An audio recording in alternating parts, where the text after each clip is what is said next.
Building the Wall. The Berlin Crisis of 1961. The Berlin Crisis of 1961 was a pivotal event during the Cold War, marking a significant escalation in tensions between the United States and the Soviet Union. The crisis culminated in the construction of the Berlin Wall, a symbol of the ideological divide between East and West. After the Second World War, Germany was divided into 4 occupation zones controlled by the United States, the United Kingdom, France, and the Soviet Union. Berlin, the German capital, was similarly divided despite being located deep within the Soviet-controlled zone. Over time, ideological differences between the Western Allies and the Soviet Union led to increasing tensions, resulting in the establishment of the Federal Republic of Germany, or West Germany, and the German Democratic Republic, or East Germany, in 1949. By the late 1950s, East Germany faced significant economic challenges and a massive exodus of its citizens to the more prosperous West Germany through Berlin. This migration threatened the stability and existence of the East German state. In response, Soviet Premier Nikita Khrushchev issued an ultimatum in November 1958, demanding the withdrawal of Western forces from West Berlin and the transformation of the city into a demilitarized free city. The West, led by the United States, rejected this ultimatum, setting the stage for a confrontation. The situation escalated in June 1961 when Khrushchev renewed his demands during a summit with U.S. President John F. Kennedy in Vienna. Kennedy, refusing to be bullied, reaffirmed the U.S. commitment to defend West Berlin and maintain its presence in the city. Tensions further heightened when East Germany, with Soviet support, began constructing physical barriers to prevent its citizens from fleeing to the West. On August 13, 1961, East German authorities, backed by Soviet forces, closed the border and began erecting barbed wire and concrete barriers around West Berlin. This action caught the West by surprise and led to a rapid escalation in military readiness on both sides. The Western Allies, particularly the United States, responded by reinforcing their garrisons in West Berlin and increasing military patrols. The construction of the Berlin Wall began in earnest following the initial closure of the border. The wall, initially composed of barbed wire and makeshift barriers, was gradually replaced by a more formidable structure made of concrete and reinforced with guard towers, anti-vehicle trenches, and other security measures. The Berlin Wall stretched approximately 155 kilometers, or 96 miles, and effectively sealed off West Berlin from surrounding East Germany and East Berlin. The primary purpose of the Berlin Wall was to prevent East Germans from fleeing to the West. However, it also served as a powerful propaganda tool, symbolizing the division between the communist East and the capitalist West. The wall's construction had immediate and profound effects on the lives of Berliners, separating families and friends and disrupting daily life. Over the years, several hundred people died trying to cross the wall, underscoring the harsh reality of the division. The construction of the Berlin Wall elicited strong reactions from the international community. In the West, the wall was condemned as a violation of human rights and a symbol of communist oppression. U.S. President Kennedy famously visited Berlin in June 1963 and delivered his Ich bin ein Berliner speech, expressing solidarity with the people of West Berlin and reinforcing the U.S. commitment to their defense. In contrast, the Soviet Union and East Germany defended the wall as a necessary measure to protect their socialist state from Western aggression and subversion. The wall was portrayed as a defensive barrier against fascism, and a means of safeguarding peace and stability in Europe. The Berlin Wall remained in place for 28 years, becoming one of the most iconic symbols of the Cold War. Its presence had significant political, social, and economic consequences for both East and West Germany. Politically, the wall stabilized the East German regime by halting the mass exodus of its citizens, allowing it to consolidate power and implement economic reforms. However, it also intensified the isolation of East Germany from the West, both physically and ideologically. Socially, the wall had a profound impact on the lives of Berliners, creating a stark divide between families and communities. The separation of East and West Berlin became a powerful symbol of the broader division between the communist and capitalist worlds.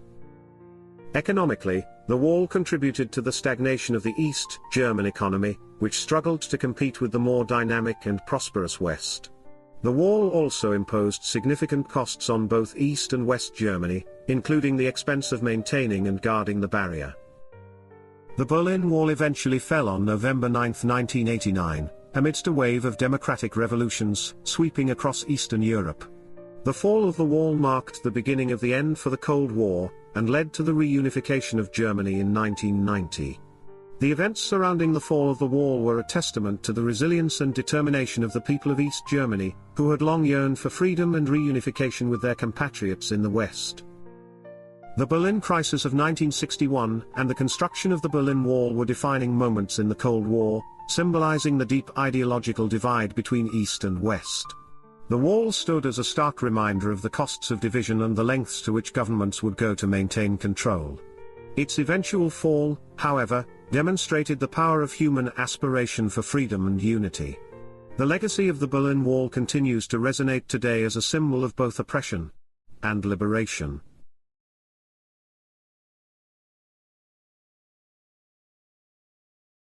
Decades of struggle. The Eritrean War of Independence. The Eritrean War of Independence, spanning from 1961 to 1991, was a protracted and complex conflict between the Eritrean Liberation Front, the ELF, later joined by the Eritrean People's Liberation Front, the EPLF, and the Ethiopian government. The war culminated in Eritrea's independence, marking a significant chapter in the Horn of Africa's tumultuous history. Eritrea's struggle for independence can be traced back to the colonial era. Initially colonized by Italy in the late 19th century, Eritrea was later occupied by British forces during the Second World War. Following the war, the United Nations decided in 1952 to federate Eritrea with Ethiopia, granting Eritrea a degree of autonomy while remaining under Ethiopian sovereignty. However, this federation was short-lived. In 1962, Ethiopian Emperor Haile Selassie dissolved the Eritrean parliament, and annexed Eritrea, triggering widespread resentment and setting the stage for the armed struggle. The ELF was the first major independence movement to emerge in Eritrea, launching its armed struggle in 1961. Initially, the ELF received support from various Arab countries, most notably Syria and Iraq, reflecting the broader geopolitical dynamics of the Cold War era.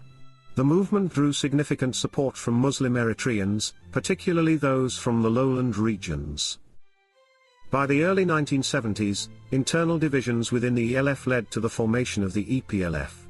The EPLF, led by Isaias Afwerki, sought to adopt a more inclusive approach, appealing to Eritreans across ethnic and religious lines.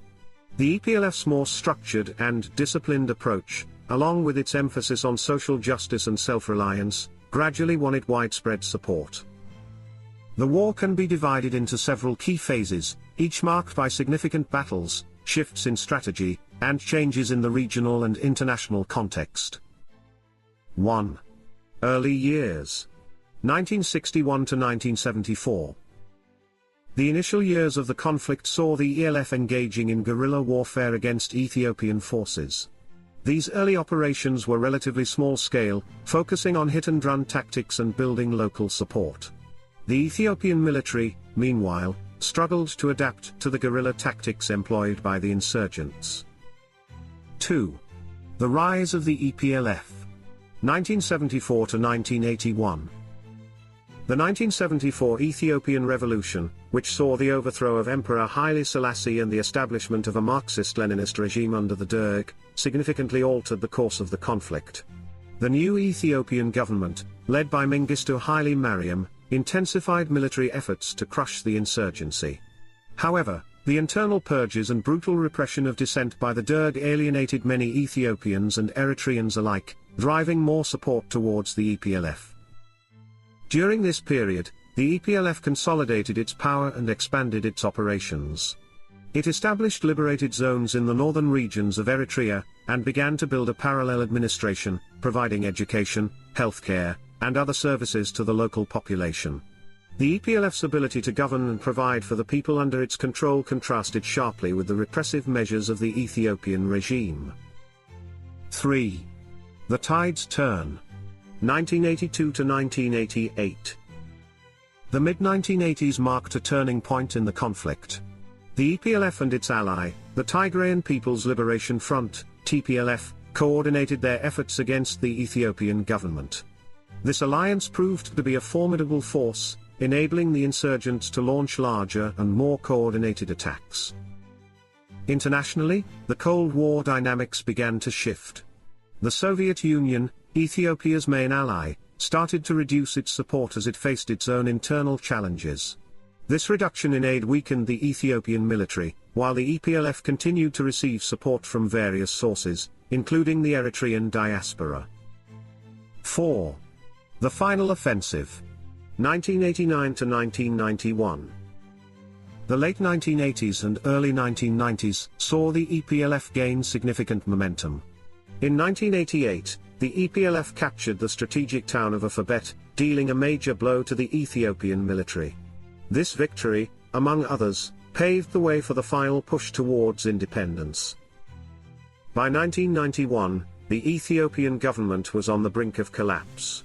The combined forces of the EPLF and the TPLF launched a final offensive, leading to the fall of the Ethiopian capital, Addis Ababa, in May 1991. Shortly thereafter, the EPLF took control of Asmara, the Eritrean capital.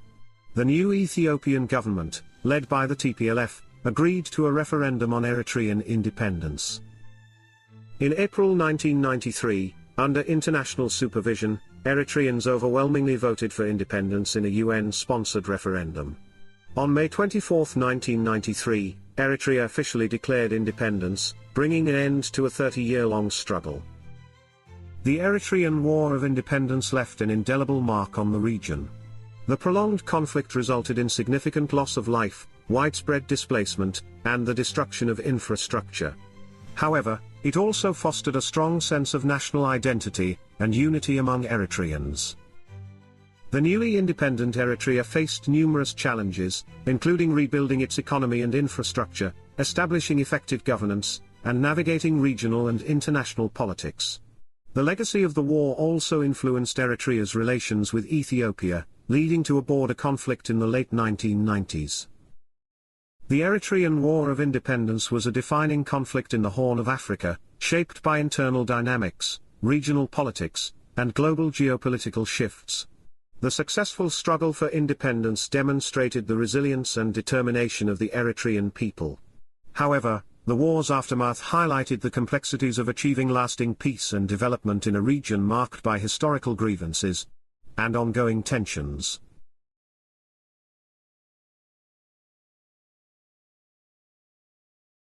The Colossus of Nuclear Weapons. Tsar Bomba.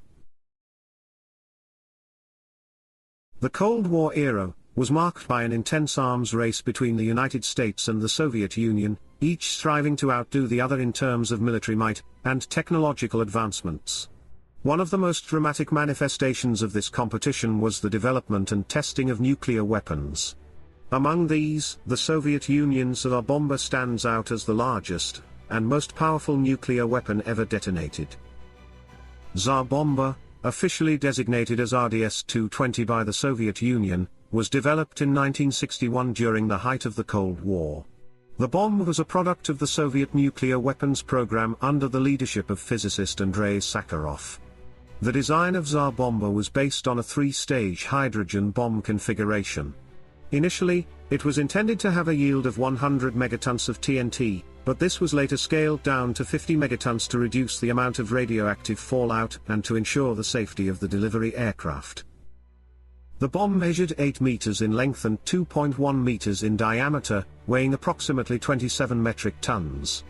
The first stage was a fission bomb, which served as the trigger for the subsequent stages. The second and third stages were fusion-based, utilizing a deuterium-tritium mixture. The reduction in yield was achieved by replacing the uranium-238 casing with lead, which prevented the fast neutrons from causing additional fission reactions in the uranium, thus reducing the overall explosion power, while maintaining the bomb's massive energy release. Tsar Bomba was detonated on October 30, 1961, over the Novaya Zemlya archipelago in the Arctic Ocean. The bomb was air-dropped by a specially modified Tu-95V aircraft, which was accompanied by a second plane tasked with observing and documenting the test. To ensure the survival of the crew, the bomb was equipped with a parachute that slowed its descent, allowing the delivery aircraft sufficient time to retreat to a safe distance. Upon detonation, Tsar Bomba produced a blast yield of approximately 50 megatons, making it the most powerful human-made explosion in history. The explosion created a fireball that was visible up to 1,000 kilometers away, and the resulting mushroom cloud reached a height of about 64 kilometers. The thermal radiation from the blast was capable of causing third-degree burns at distances of up to 100 kilometers, and the shockwaves circled the Earth 3 times. Despite its immense power, the fallout from Tsar Bomba was relatively limited due to the lead casing, which minimized additional fission reactions. The detonation of Tsar Bomba had significant political and scientific implications. Politically, the test was a demonstration of Soviet technological prowess and a clear message to the United States and its allies about the Soviet Union's nuclear capabilities. It underscored the dangers of the nuclear arms race and heightened global tensions. The sheer scale of Tsar Bomba's explosion prompted discussions about the feasibility and morality of developing such weapons. It also influenced subsequent arms control negotiations, including the Partial Test Ban Treaty of 1963, which prohibited atmospheric nuclear tests. Scientifically, the data collected from the Tsar Bomba test contributed to the understanding of nuclear explosions and their effects. It provided valuable insights into the behavior of large-scale nuclear detonations, including the propagation of shockwaves, thermal radiation, and electromagnetic pulses. These findings were crucial for both military applications and the development of nuclear safety protocols. The creation and testing of Tsar Bomba raised profound ethical questions about the limits of human ingenuity and the potential for self-destruction. Andrei Sakharov, one of the bomb's principal designers, later became a vocal advocate for nuclear disarmament and human rights. He expressed deep regret over his role in the development of such a destructive weapon and warned against the existential threat posed by nuclear arms. Sakharov's transformation from a weapons designer to a peace activist underscores the moral dilemmas faced by scientists working on military technologies. The legacy of Tsar Bomba endures as a stark reminder of the destructive potential of nuclear weapons. While it remains the largest bomb ever detonated, its impact extends beyond its immediate physical effects. Tsar Bomba symbolizes the extreme measures nations are willing to take in the pursuit of power and security, and it highlights the ongoing challenges of nuclear proliferation and disarmament. Tsar Bomba stands as a testament to the technological capabilities and geopolitical tensions of the Cold War era. Its development, testing, and aftermath illustrate the complex interplay between scientific advancement, military strategy, and ethical considerations.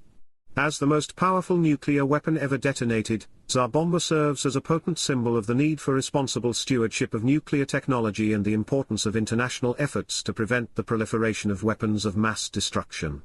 The lessons learned from Tsar Bomba's creation and detonation continue to inform contemporary debates on nuclear policy and global security.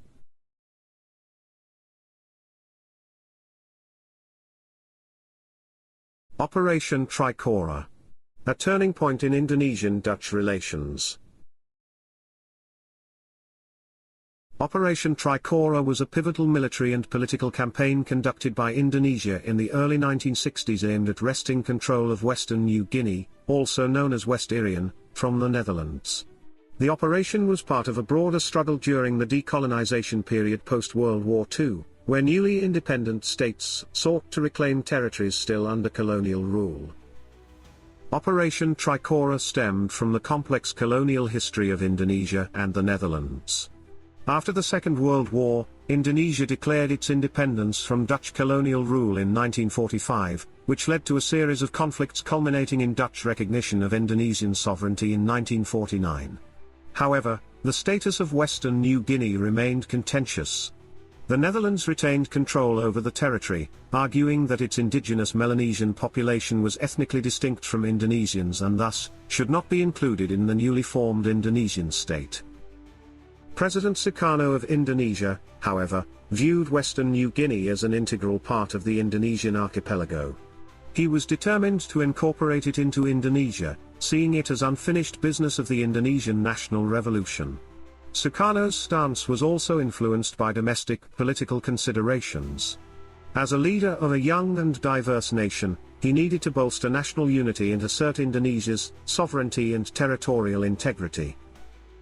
Operation Trikora, announced by President Sukarno on December 19, 1961, marked the beginning of Indonesia's aggressive push to claim Western New Guinea.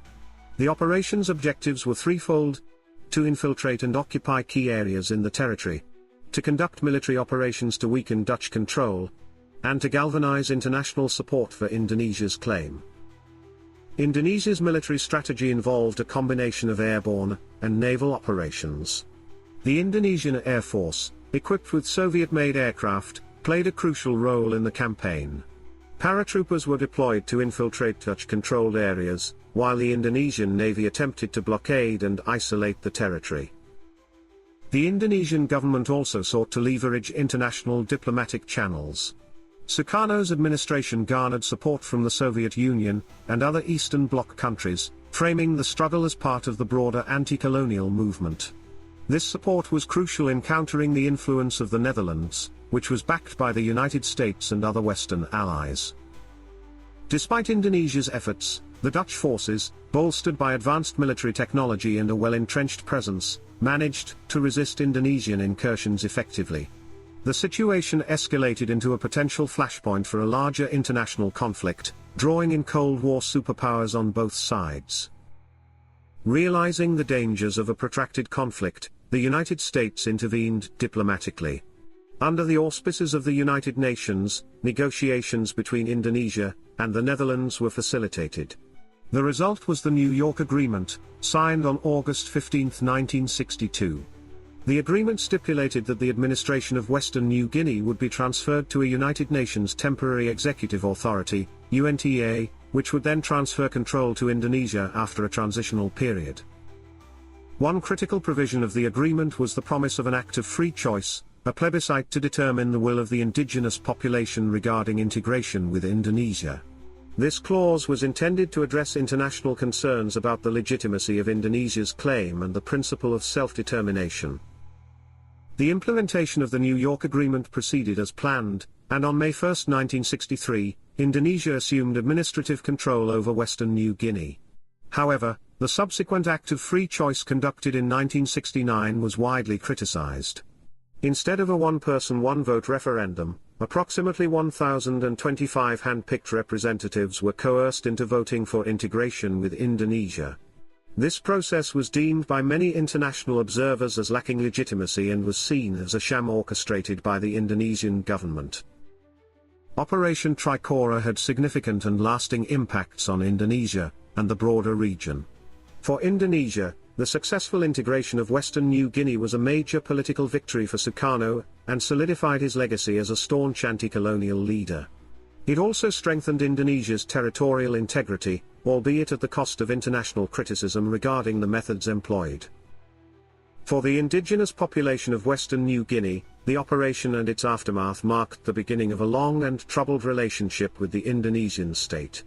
Issues of human rights abuses, economic marginalization, and cultural suppression have persisted, fueling ongoing resistance and calls for independence among some segments of the population.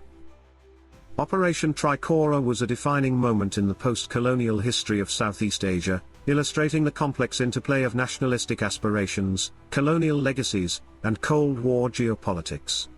It underscores the challenges faced by newly independent nations in asserting their sovereignty and the often contentious processes of territorial integration. While it achieved its immediate objectives for Indonesia, the operation also left a legacy of unresolved tensions and ethical questions that continue to resonate in the region today. In summary, Operation Trikora was not just a military campaign but a significant episode that shaped the political landscape of Indonesia and highlighted the enduring struggles associated with decolonization. The operation remains a subject of study and debate, reflecting both the triumphs and tribulations of a nation's quest for self-determination and unity.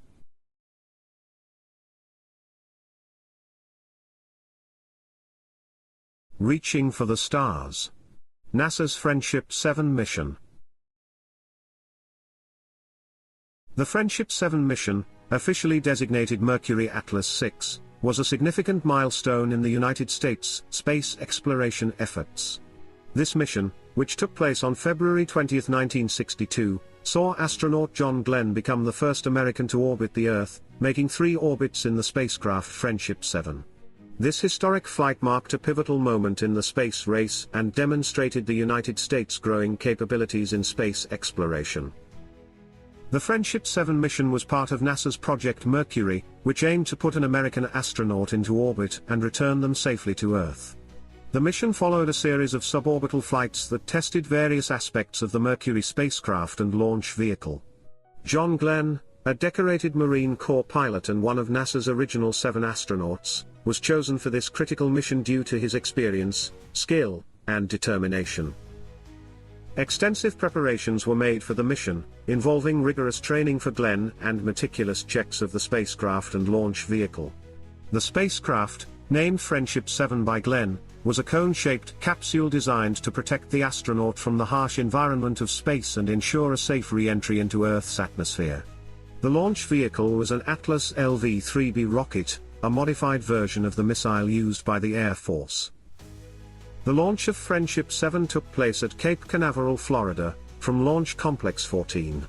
Originally scheduled for January 16, 1962, the mission faced several delays due to technical issues and unfavorable weather conditions.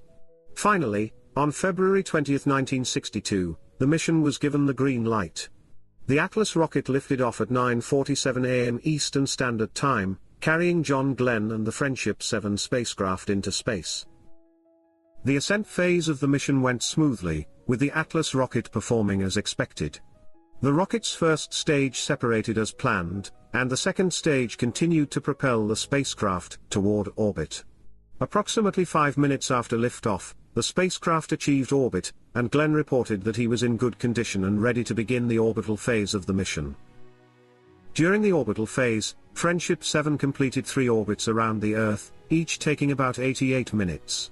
The spacecraft's onboard systems and Glenn's vital signs were continuously monitored by ground control. Glenn conducted various experiments and observations, including photographing the Earth and observing the behavior of fluids in microgravity.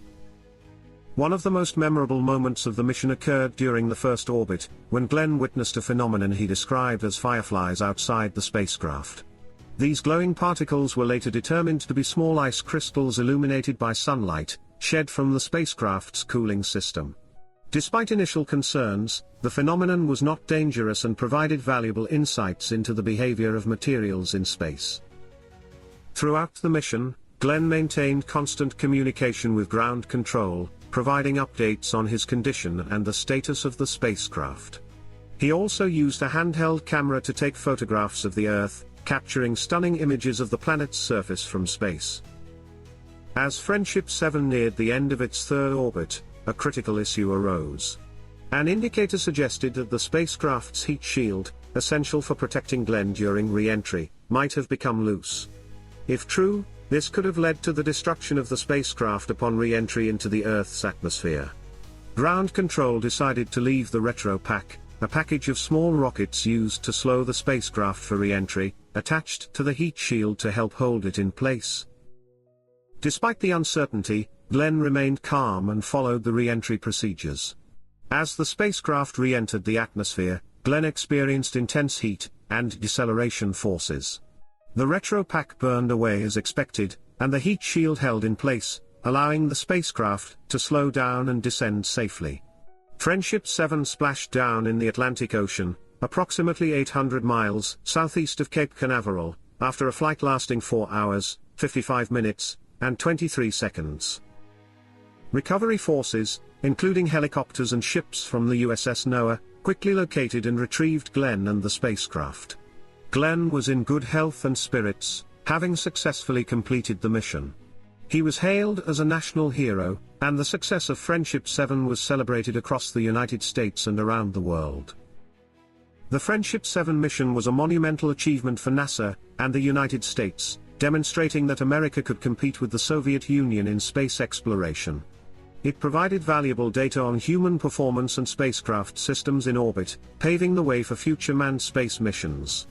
John Glenn's successful flight also boosted national morale and inspired a generation of scientists, engineers, and astronauts.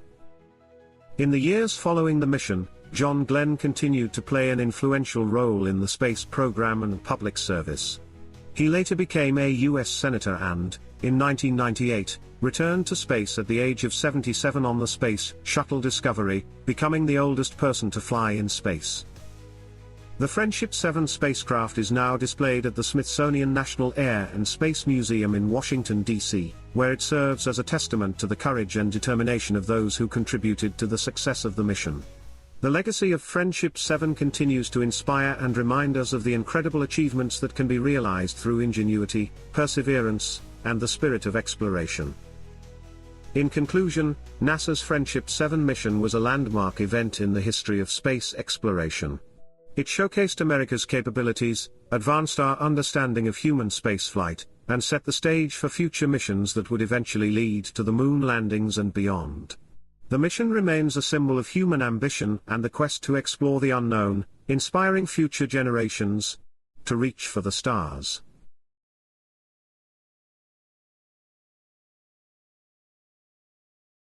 Internal conflict, external influence. The North Yemen Civil War. The North Yemen Civil War, which raged from 1962 to 1970, was a pivotal conflict in the Middle East that saw the overthrow of the Mutawakkilite Kingdom of Yemen, and the establishment of the Yemen Arab Republic. This war was not only a struggle for control within Yemen but also a significant Cold War proxy battle, with regional and global powers backing opposing sides. The genesis of the North Yemen Civil War lies in the long-standing socio-political and economic divides in Yemen. The Mutawakkilite Kingdom of Yemen, under Imam Ahmad bin Yahya, was an absolute monarchy with limited modernization and development. This autocratic rule, combined with internal dissent and a lack of progress, created fertile ground for revolution. Imam Ahmad's death in 1962 led to his son, Imam Muhammad al-Badr, ascending to the throne. However, his rule was short-lived. Just a week into his reign, the revolution erupted. On September 26, 1962, a group of military officers led by Abdullah al-Salal launched a coup, proclaiming the establishment of the Yemen Arab Republic, the YAR. This marked the beginning of the civil war, as royalist forces loyal to the deposed Imam al-Badr fought to regain power. The civil war quickly drew in regional and international powers. The Republicans, who sought to establish a modern, secular state, received substantial support from Egypt under President Jamal Abdel Nasser. This support included military advisors, troops, and equipment, aligning with Nasser's pan-Arab ambitions and his desire to counter Saudi influence in the region. On the other side, the royalists received support from Saudi Arabia, Jordan, and other conservative Arab monarchies. These nations were keen to prevent the spread of republicanism and maintain monarchical stability. Saudi Arabia, in particular, provided financial aid, arms, and logistical support to the royalist forces, turning the conflict into a proxy war between the pro-Western monarchies and the Soviet-backed Egyptian republicans. The civil war was characterized by brutal and protracted guerrilla warfare, with neither side able to secure a decisive victory for years. One of the early significant engagements was the Battle of Sana'a in 1962, where Republican forces successfully defended the capital against royalist assaults. The conflict saw a series of seesaw battles with key cities and towns changing hands multiple times. In 1963, the Egyptian military escalated its involvement, deploying up to 70,000 troops at the height of their intervention. Despite their numerical and technological superiority, the Egyptians struggled against the guerrilla tactics of the royalists and the challenging mountainous terrain of Yemen. The use of chemical weapons by Egyptian forces, including mustard gas, against royalist strongholds in 1966 further intensified the conflict and drew international condemnation. The North Yemen Civil War had significant international ramifications. It strained Egypt's military and economic resources, contributing to their weakened state before the Six-Day War with Israel in 1967. The war also highlighted the broader Cold War dynamics, with the United States and the Soviet Union indirectly involved through their regional allies. Diplomatic efforts to end the conflict began to gain traction in the mid-1960s. The United Nations attempted to mediate, and a series of peace talks took place, although initial efforts were unsuccessful. The turning point came with the Khartoum Agreement in 1967, brokered by Arab states, which facilitated a phased Egyptian withdrawal from Yemen. The final phase of the war saw increased Saudi support for the royalists and continued Republican efforts to consolidate control. By 1968, Egyptian forces had largely withdrawn, and the war gradually wound down. The Republican forces, bolstered by the reduced foreign intervention, managed to gain the upper hand. In 1970, a reconciliation agreement was reached, formally ending the civil war. The agreement allowed for the inclusion of some royalists in the Republican government, leading to a fragile but lasting peace. The Yemen Arab Republic was internationally recognized, and the remnants of the royalist forces laid down their arms. The North Yemen civil war left a profound impact on Yemen and the region. It resulted in significant loss of life and infrastructure damage. The war also set the stage for Yemen's future political developments and conflicts, including the later unification with South Yemen in 1990 and the ongoing complex conflicts in the region. The war underscored the challenges of nation-building in Yemen, a country with deep tribal divisions, and highlighted the enduring influence of regional powers in shaping its destiny. The legacy of the North Yemen civil war remains relevant today, as Yemen continues to grapple with internal strife and external interventions. In conclusion, the North Yemen civil war was a transformative conflict that reshaped Yemen's political landscape and had lasting repercussions for regional dynamics. It was a microcosm of the broader geopolitical struggles of the Cold War era, with local, regional, and international actors all playing crucial roles in its protracted and bloody course.